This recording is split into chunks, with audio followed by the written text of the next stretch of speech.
जी, शुरू करते हैं आज का। आज हम सीखेंगे डेटाबेस क्रिएट करना माइस्क्वेल के अंदर और डेटाबेस को डिलीट करना। तो जैसे कि है, हमें कोई भी अगर सॉफ्टवेयर क्रिएट करना है, कोई भी सॉफ्टवेयर हम काम काम कर रहे हैं, उसका डेटा हम परमानेंट सेव करना चाहते हैं, तो सबसे पहला काम हमारा रहेगा, एक डेटाबेस बनाएंगे हम लोग।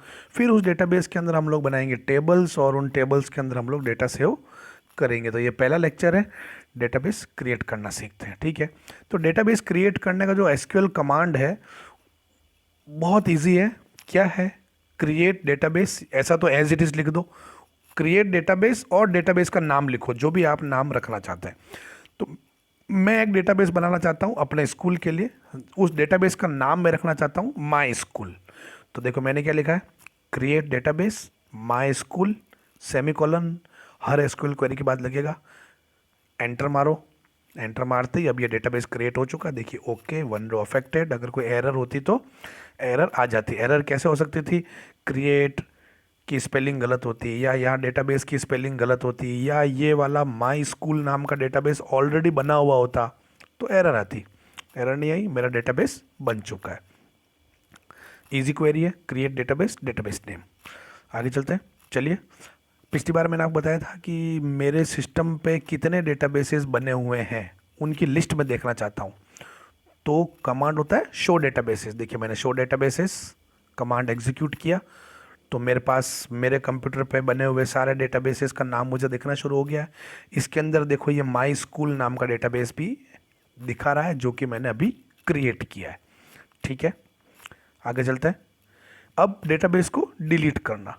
डेटाबेस को डिलीट करने का कमांड होता है ड्रॉप डेटाबेस और डेटाबेस का नाम, जिस डेटाबेस को आप डिलीट करना चाहते हो।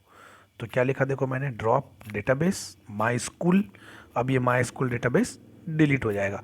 लेकिन ध्यान रखना, डेटाबेस डिलीट करना है तो 10 बार सोच समझ के डिलीट करना है, क्योंकि डेटाबेस अगर हमने डिलीट कर दिया तो उस डेटाबेस में प्रेजेंट सारी टेबल्स भी ऑटोमेटिकली डिलीट हो जाएगी। उन टेबल्स में हमारा जितना डेटा था वो सब डेटा उड़ जाएगा, कंप्लीट वैनिश हो जाएगा, ख़त्म हो जाएगा। डेटाबेस कितनी बड़ी चीज़ होती है, कितना ड्रास्टिक इफेक्ट पड़ सका। सोचो आज फेसबुक का जो डेटा है, अगर किसी कारण से वो डेटा हट जाए, गायब हो जाए, डिलीट हो जाए, फेसबुक के सारे यूज़र्स का, वर्ल्ड वाइड यूज़र का पूरा डेटा उड़ जाए, तो फेसबुक नाम की कंपनी ख़त्म हो जाएगी। फेसबुक के पास क्या है? केवल डेटा ही तो है, यूज़र्स ही तो है। उसके पास कोई फैक्ट्री थोड़ी खोल रखी है उसने। तो डेटा किसी कंपनी के लिए बहुत बड़ी एसेट होती है। तो डेटा बेस को डिलीट करना या टेबल को भी इवन डिलीट करने की परमिशंस नॉर्मल प्रोग्रामर्स को, सॉफ्टवेयर इंजीनियर्स को नहीं दी जाती है। ये परमिशन होती है केवल डेटाबेस एडमिनिस्ट्रेटर के पास, जो हेड होता है उसी के पास ये परमिशन। मैंने आप पिछली बार बताया था कि हम लोग जब यूज़र क्रिएट करते हैं डेटाबेस में तो उसे कुछ राइट्स देते हैं। तो टेबल को डिलीट करना, डेटाबेस को डिलीट करना, ये सारे राइट्स प्रोग्रामर्स को या कंपनी के एम्प्लॉयज़ को नहीं दिए जाते, यानी वो चाहते हुए भी उसे डिलीट नहीं कर पाएंगे। ठीक है, तो मैंने डेटाबेस डिलीट किया। डिलीट करने के बाद में फिर से शो डेटाबेसेस कमांड एग्जीक्यूट कर रहा हूँ।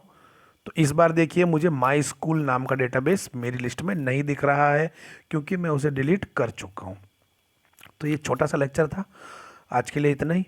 अगले लेक्चर में मैं आपको सिखाऊंगा कि एक डेटाबेस बनाने के बाद उस डेटाबेस के अंदर टेबल कैसे बनाते हैं। चलिए, बाय।